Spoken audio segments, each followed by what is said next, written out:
In May 2020, on the tiny island of Bermuda, masked volunteers fanned out across forests and along rocky shorelines, searching for any trace of a missing young mother. The country was under strict COVID-19 lockdown, roads empty, flights grounded for weeks, the outside world shut out entirely. And yet dozens of people had ventured out, moving carefully in pairs and small groups, desperate to find her. Bermuda is just 21 square miles. You can drive across the whole island in 40 minutes. How does someone vanish from a place that small during a lockdown? And if she hadn't left by choice, then who had made her disappear?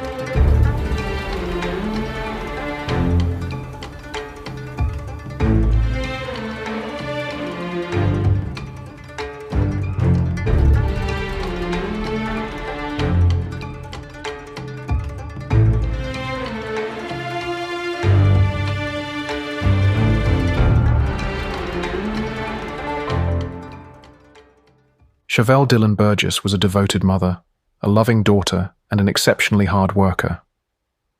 Born and raised in Jamaica, she moved to Bermuda in 2014 to help her Bermudian mother, Rose, and build a better life for her young family. In 2020, Chavelle was 26 years old and the proud mother of an 18-month-old boy. Friends and relatives describe her as generous and industrious, the sort of person who juggled 2 jobs to support her loved ones. By day, she worked at Bermuda's International Airport. On evenings and weekends, she put in shifts at the Fairmont Southampton Hotel. Even with such a busy schedule, she found time to volunteer. Chavelle had just been accepted as a new recruit in the Royal Bermuda Regiment, her island's defence force. Quietly, she was also saving money for the future. She'd managed to put aside $15,000, telling her grandmother, Thelma Jun Wong, that the nest egg was to buy a piece of land back home in Jamaica one day. She dreamt of returning to Jamaica to live. Mrs. Wong remembered, noting how Chavelle's eyes shone when she spoke of building a home for herself and her son. Family meant everything to Chavelle. It was utterly out of character for Chavelle to abandon her little boy or cut off contact with her mother, which is why, when she vanished in April 2020, those closest to her immediately knew something was very wrong. Home for Chavelle was a small house on Hillview Road in Warwick Parish, Bermuda. She shared it with her boyfriend, Kamal Worrell, who was the father of her son. Worrell, then 38, was by profession a defense attorney, a man trained in the law. In April 2020, Bermuda was at the height of the coronavirus lockdown. The government had enacted stringent shelter-in-place rules. People were largely confined to their homes, and police manned road checkpoints to enforce restrictions. The island's airport was closed, and commercial flights had ceased. Cruise ships had stopped arriving. With Bermuda effectively sealed off from the outside world, it was an eerie, silent spring on the normally bustling island. Against that backdrop, the last confirmed sighting of Chavelle was on Saturday, April 11th, 2020, the Easter weekend. Chavelle spent that morning at home in Warwick, and according to Kamal Worrell's account, the couple argued that day about the sorry state of their relationship. They were always butting heads, Worrell would say. He claimed he told Chavelle that they couldn't keep living together under such strain. Indeed, behind closed doors, the relationship between Chavelle and Worrell was turbulent and toxic.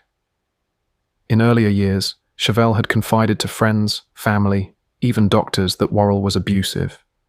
There were shouting matches and, on multiple occasions, physical assaults. In 2018, while Chavelle was pregnant with their baby, she went to police alleging that Worrell had choked and hit her. A year later, in June 2019, another argument over their infant son turned violent. Chavelle reported that Worrell pinned her down with his knee and struck her. Charges were filed, and a court ordered Worrell to have no contact with Chavelle while the case was pending. But Worrell flagrantly breached that order. He continued living with Chavelle and even helped her draft letters to recant her accusations, pressuring her to tell the court she'd lied. In public, Chavelle tried to keep up appearances. In private, she was trapped in a cycle of fear and reconciliation. At one point, social workers intervened and helped Chavelle and her baby move in with her grandmother for safety. Yet Worrell lured her back yet again with promises that he wanted to be a family and that things would change. The abuse continued. By early 2020, Chavelle had quietly resolved that enough was enough. Unbeknownst to Worrell, she made a plan to escape. She secretly purchased a plane ticket to the United States and arranged to stay with friends there, intending to take her little boy and leave Bermuda for good. She had decided to leave Bermuda because of the abuse, her grandmother explained later, describing how Chavelle saw this as her chance to start anew, free from fear. But Chavelle would never get to board that flight. She never got the chance to break away. Instead, in April 2020, just weeks before her planned escape, Chavelle Dillon-Burgess disappeared. According to Worrell, the Easter Saturday argument turned ugly. Chavelle grew angry and started throwing household linens and sheets into a lit fireplace in frustration. Eventually, Worrell said, Chavelle stormed out of the house while some of the items were still smouldering in the hearth. He did not follow her. Instead, he said, he busied himself burning old case papers in the fire, supposedly taking the opportunity to dispose of boxes of legal files he'd meant to shred. From that moment on April 11th, no one besides Kamal Worrell ever saw Chavelle again. She missed Easter celebrations with her family the next day. She stopped responding to her best friend's text messages, an immediate red flag, since Chavelle typically spoke with this close friend every day. Days ticked by with no word from Chavelle. Bermuda was a small island under lockdown. Everyone who knew her found it implausible that she would just wander off. Chavelle had no car of her own, and public transport was halted. There were no buses on the road. The country was on lockdown. No planes are flying, nothing. Chavelle's grandmother pointed out later, recalling her disbelief when Worrell first suggested that Chavelle had simply left on her own. Equally unbelievable was the idea that Chavelle would have willingly abandoned her toddler. Despite those ominous signs, it took some time for the alarm to be raised officially. In the first weeks after April 11th, Bermuda was in crisis response mode due to the pandemic, and many families were hunkered down at home with limited outside contact. Chavelle's relatives initially hoped she might turn up, but as her silence stretched on, her mother grew frantic. Finally, on April 30th, 2020, Rose Belboda went to the police and filed a missing person report. It was the day before what would have been Chavelle's 27th birthday. Immediately, police noted that Chavelle's disappearance was out of character. At a press briefing that week, Acting Superintendent Arthur Glassford stressed it was highly uncommon for Chavelle to go so long without contacting her loved ones. Fearing the worst, the Bermuda Police Service issued an appeal to the public for help finding the young mother. On May 4th, the island's newspaper, the Royal Gazette, ran a short notice about the missing person, just a brief 78-word blurb reflecting how little information was available at the time. But within days, the story grew from a footnote to front-page news. Rose Belboda, anguished with worry, stood before television cameras and begged for anyone with information to come forward. If anybody knows about her whereabouts, could you please contact my family members or the police? She implored in a quavering voice. The sight of a mother pleading for her vanished daughter struck the Bermuda public deeply. Almost immediately, ordinary citizens mobilized to help. Volunteer search parties sprang up across the island. Friends, co-workers, church members, even complete strangers, organized themselves to scour Bermuda's neighborhoods and parks for any sign of Chavelle. One of Chavelle's close friends led an early search effort on May 6th, telling reporters she simply could not believe Chavelle would disappear of her own accord. "This is Bermuda.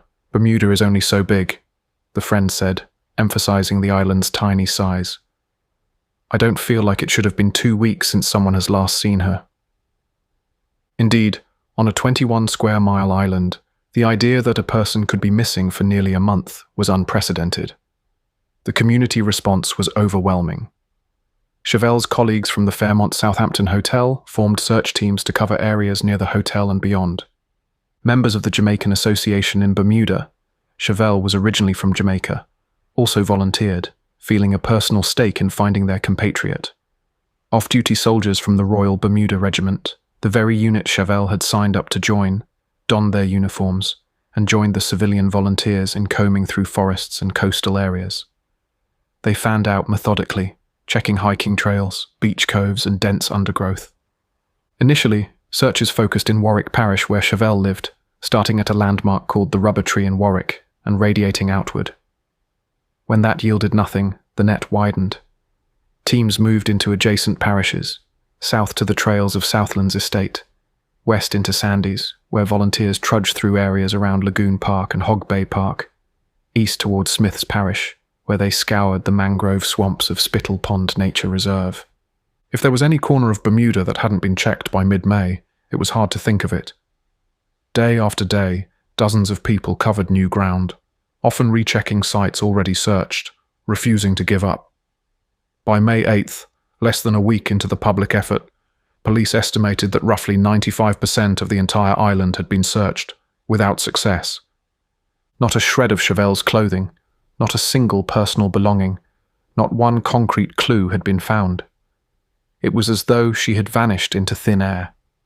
As the days passed with no trace of the missing woman, the mood on the island grew increasingly grim. Hopes of finding Chavelle alive began to dim. Investigators, meanwhile, were gathering subtle warning signs that this was not a typical missing person case. Detective Sergeant Jason Smith, the lead investigator, noted several red flags early on. At a press conference on May 6th, he stated that several warning markers have been raised that made Chavelle's disappearance look suspicious. He urged the public to brace themselves for the possibility that foul play was involved. When considering all of these points, it is the view of the investigating team that her disappearance should be treated as suspicious, Detective Smith announced, carefully choosing his words. Privately, the police were already looking hard at one individual, Kamal Worrell. As the live-in boyfriend and the last person known to have seen Chavelle, Worrell was an obvious person of interest from the start. And his behavior in the days after Chavelle went missing did little to dispel the police's suspicions. For one, Worrell never reported Chavelle missing himself. He sat by as 2 weeks elapsed until her mother went to the authorities. When officers conducted a welfare check at Worrell's Warwick home on April 30th, the day Rose filed the report, they found him strangely unconcerned. According to testimony later given in court, Worrell was vague and uncooperative during that first police visit. He questioned why the police needed to interview him at all about Chavelle's whereabouts, and complained that things were hectic for him at the time. He promised to reach out the next day, but when officers returned on May 1st, Worrell declined to give any formal statement. He cryptically said he had been hearing things and did not feel safe, without specifying what he meant. Investigators were taken aback. Here was the partner of a missing woman, someone who should have been desperate to help find her, yet he was effectively stonewalling their inquiries. More troubling were the inconsistent stories Worrell offered about when and how Chavelle had left. Initially, he suggested to police that on April 11th, Chavelle had gone off with a female friend, later identified in court by the initials TEW. But when detectives checked with this friend, she vehemently denied having seen Chavelle that day at all. In fact, on April 21st, that friend had explicitly told Worrell that Chavelle was not with her. Despite knowing this, 9 days later, Worrell still tried to float the idea to police that perhaps Chavelle was staying at the friend's house, a clear attempt to mislead investigators about her fate. Behind the scenes, detectives also discovered that Worrell had been helping himself to Chavelle's money in her absence. Bank records showed that on April 17, 2020, less than a week after Chavelle disappeared, someone used her debit card to withdraw $250 in cash from an ATM. That someone was Kamal Worrell. Police swiftly obtained CCTV footage confirming it was Worrell at the ATM, using Chavelle's card and PIN. The transaction was made without Chavelle's knowledge or consent, chilling proof that while her family was desperately trying to reach her phone, Worrell was draining her account. This discovery gave the police a concrete reason to bring Worrell into custody, at least briefly. On May 6, 2020, the same day Detective Smith publicly voiced suspicions of foul play, officers arrested Kamal Worrell on suspicion of theft in connection with the $250 withdrawal. Under questioning, Worrell refused to explain the ATM incident or shed any light on where Chavelle might be. He was interviewed twice and answered every question with a terse, no comment. With only the financial crime charge to hold him on, a relatively minor offence, police had to release Worrell on bail while they continued building their case. The theft charge, though, was a warning shot. It signalled that Worrell was very much in the investigators' crosshairs. Over the next 2 weeks in May 2020, as the community's exhaustive searches turned up nothing, the Bermuda Police Service intensified its investigation into what they now feared was a homicide. They brought in specialist resources rarely used on the island. A cadaver dog, trained to sniff out human remains, was flown in to scour areas of interest. Police divers searched ponds and reservoirs, and a remote-controlled submersible camera was deployed to peek into submerged caves and coastal waters where a body might have been disposed. Still, every search came up empty. Recognizing the difficulty of the case, Bermuda's authorities also sought help from abroad. The UK Coast Guard and forensic experts from the British police were consulted, since British investigators had experience securing convictions in no-body murder cases. All the while, appeals to the public continued. On May 19th, police took the rare step of publicly naming Kamal Worrell, then still only a suspect, and conducting a search of his property with media present, signalling the seriousness of their inquiry. And in mid-June 2020, with leads still scant, law enforcement and Crime Stoppers Bermuda announced a $50,000 reward for any information that could locate Chavelle or help solve the case.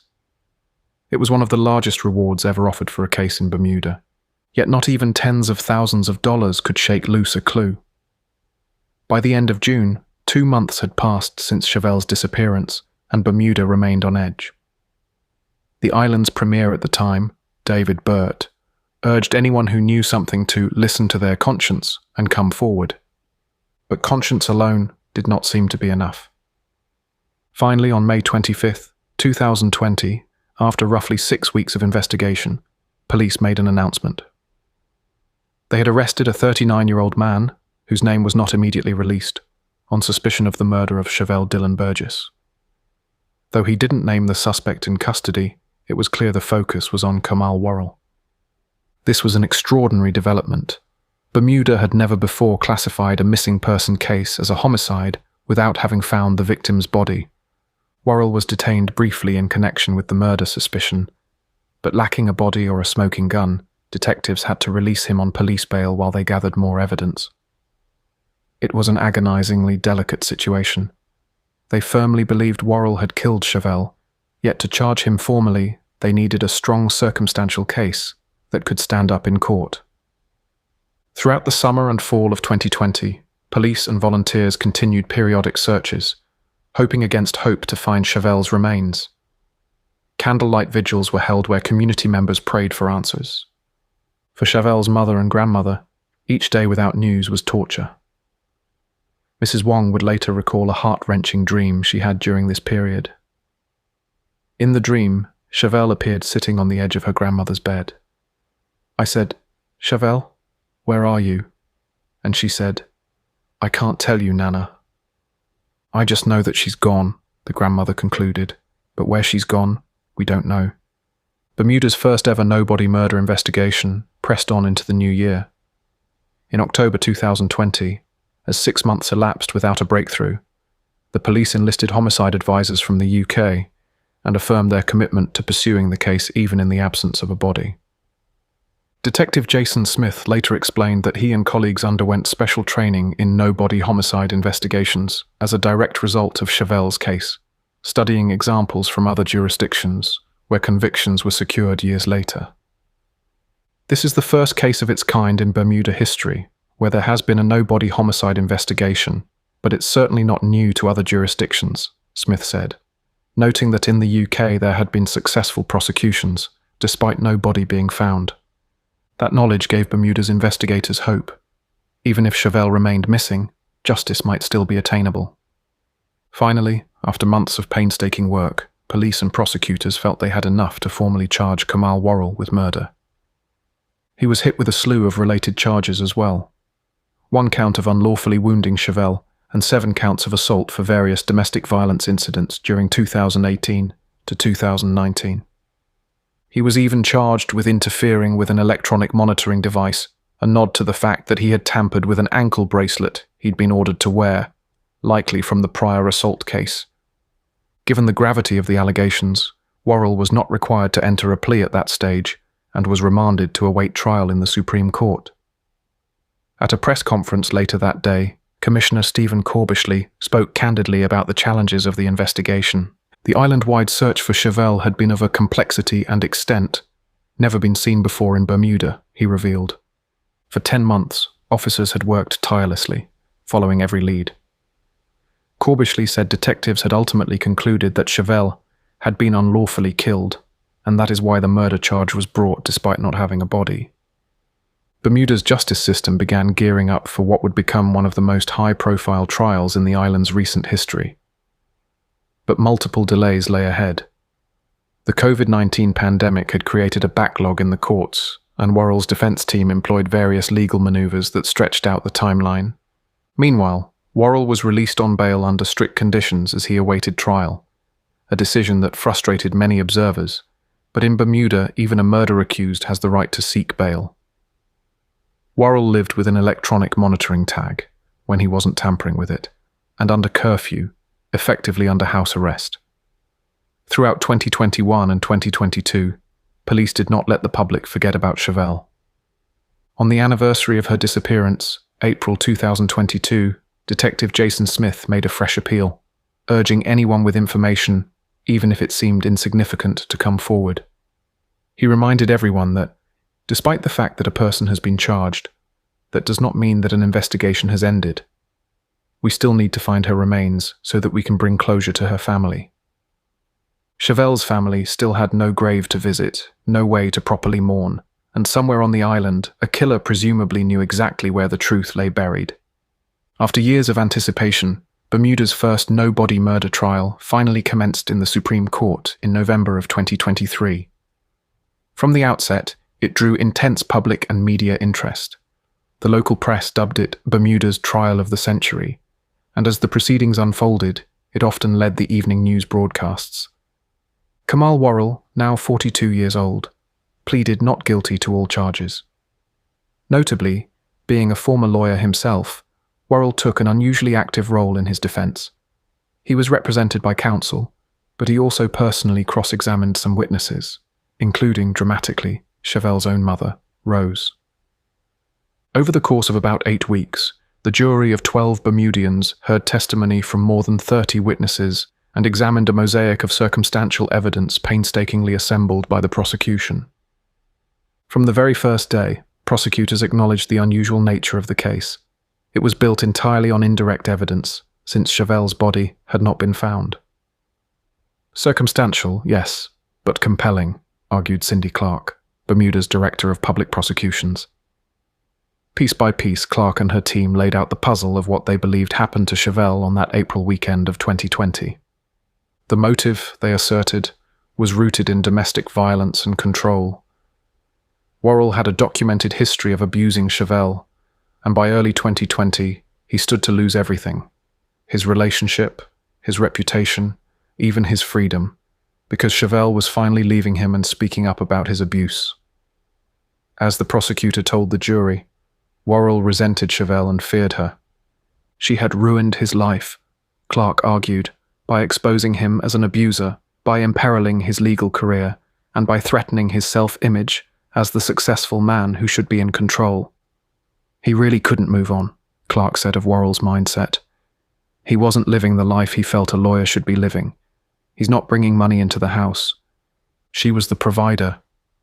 In other words, Chavelle had upended the traditional power dynamic, and Worrell couldn't stand it. He was suspended from practicing law due to the assault charges she'd filed. He was financially dependent on her income from the hotel, and she was planning to take their child and leave him. To prove Worrell's guilt, prosecutors presented a web of interconnected facts, highlighting his behavior before, during, and after Chavelle's disappearance. Jurors heard from friends, a doctor, and police officers who all had the same story. Chavelle had repeatedly reported being assaulted by Worrell, only to recant when under his influence or duress. A policewoman recounted how in 2018 Chavelle came to the station with bruises around her neck, saying Worrell had tried to strangle her. An ER doctor described treating Chavelle after one altercation. These witnesses affirmed that Chavelle's accounts of abuse were consistent whenever Worrell wasn't around, and that she only changed her tune in his presence. The portrait that emerged was of a terrified young woman who had tried to get help but was manipulated back into silence. The prosecution argued that the key window of time was the late morning of April 11th, 2020, when Worrell was alone with Chavelle in the house. Digital forensic evidence supported this timeline.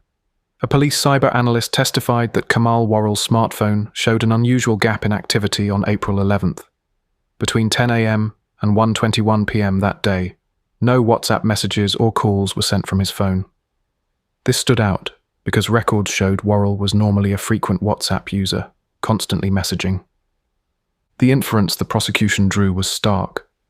In that critical 3-hour span, something happened that preoccupied Worrell enough to stop him from using his phone. Likely the killing of Chavelle and the subsequent cleanup. Further analysis of Worrell's phone revealed that certain cellular location data had been deleted from the device. The analyst could not say when or by whom, but the deletion meant investigators couldn't retrieve tower data that might have pinpointed Worrell's movements on April 11th. Prosecutors strongly implied this was a deliberate act by Worrell to cover his tracks. Perhaps the most haunting piece of evidence was a 37-minute audio recording discovered on Worrell's phone from April 11th. Worrell had mentioned in passing that he turned his phone to record and left it on top of the refrigerator that day, supposedly to document any further fights if Chavelle returned. In reality, the prosecution suggested, Worrell inadvertently recorded himself in the aftermath of the murder.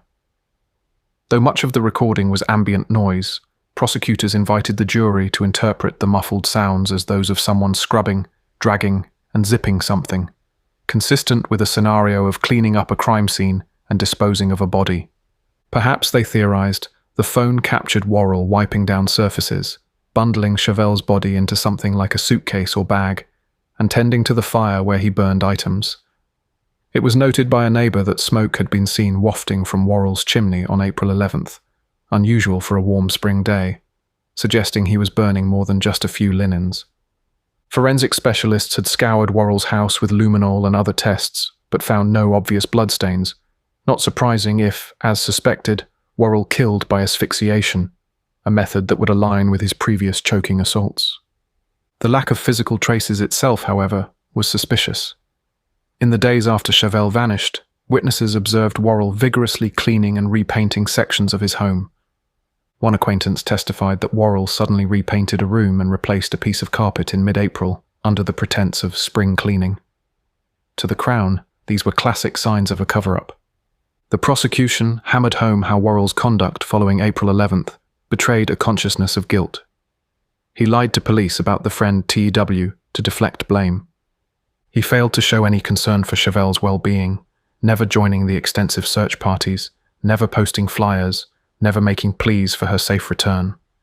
In fact, at the very time hundreds of Bermudians were out combing the wilderness for Chavelle, Worrell stayed home. His excuse? He claimed he feared for his own safety because people on social media were threatening him. The jury found this excuse self-serving and feeble. Worrell's only real activity in those first weeks was to ensure his legal protection. When police knocked on his door to ask routine questions, he stonewalled them. And when formally arrested, he lawyered up and said nothing. Meanwhile, evidence showed he was in constant contact with his new girlfriend in April 2020. He had taken up with someone else by then. Yet he never once mentioned to that girlfriend that Chavelle had left, or was missing. He knew she wouldn't be coming back. Perhaps most damning of all, Worrell's own testimony ended up undercutting the story he wanted the jury to believe. Taking the stand in his own defense, Worrell insisted she was alive somewhere and that someone else must have harmed her later. But under cross-examination, Worrell conceded that Chavelle was a dedicated mother who would never abandon their child without a word. No way, he admitted, would Chavelle have voluntarily stayed away from their son for all these years. It was a moment of truth that hung in the courtroom air. If even Worrell agreed Chavelle would not leave her boy, then the only logical explanation was that she couldn't come back. Worrell denied ever physically abusing her, saying, "I have never struck her," repeatedly. Yes, he admitted, he had restrained Chavelle on a few occasions, such as the June 2019 incident when he pinned her down with his knee during an argument. But in Worrell's telling, these were acts of self-defense or attempts to calm Chavelle when she was attacking him, rather than assaults on his part. He depicted Chavelle as the aggressor in the relationship, a woman who, by his account, lied about him to others and even to the police. Unfortunately, I have to say Chavelle lied about a lot of things, Worrell told the court, accusing not just her but friends and family of regurgitating those lies in their testimony. This approach of smearing the victim did not sit well with observers. Still, Worrell stuck to his narrative. He claimed that after their April 11th fight, Chavelle simply left. According to him, she returned briefly a few days later, on April 16th, to collect her cell phone and a few clothes, and then left again on her own terms. From that point on, Worrell asserted, he assumed Chavelle was staying with friends and thus was not concerned about her whereabouts. Worrell also offered innocent explanations for the forensic clues that the Crown had highlighted. The cell phone location data that had been erased? Worrell suggested it might have been inadvertent, or that the data never existed. The 37-minute recording with strange noises? Worrell testified that it captured nothing nefarious. He insisted the audio was of him cleaning the house after doing some gardening, cooking a chicken, and zipping up a suitcase, only because it contained some of Chavelle's linens he was packing away. Yes, he acknowledged, he burned some items in the fireplace on April 11th, but only old papers, and the linens Chavelle herself had tossed in, he said. During cross-examination, Prosecutor Carrington Mahoney pressed him on why, if he truly thought Chavelle had just gone to cool off, he never bothered to call or text her, or anyone, to check if she was safe. Worrell conceded that he did not alert anyone, a fact he struggled to justify. Mahoney also grilled him about the ATM withdrawal. If Worrell believed Chavelle was coming back, why was he using her bank card and draining her cash? Worrell claimed that it was common in their household for him to use her card to buy groceries or essentials, and that he did so on April 12th with her tacit permission.